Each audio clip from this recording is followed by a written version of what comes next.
जाने धर्मराज भगवान के जय। बाबा बिहार के जय।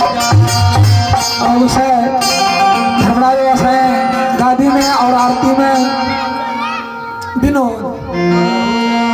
विनोद मंडल ग्राम गट्टीपट्टी 101 रुपया चढ़ावा दिलखिना। धर्मराज से दानी बाबू के द्वार में लक्ष्मी सरस्वती शेर में सभा है।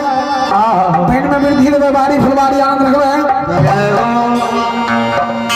गोविंद के मान धर्मराज से आरती में 25 रुपया दिलखिना।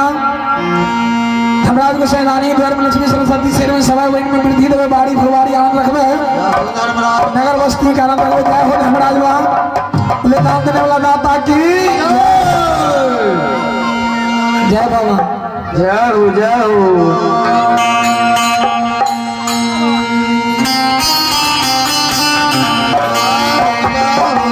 धर्मराज बाबा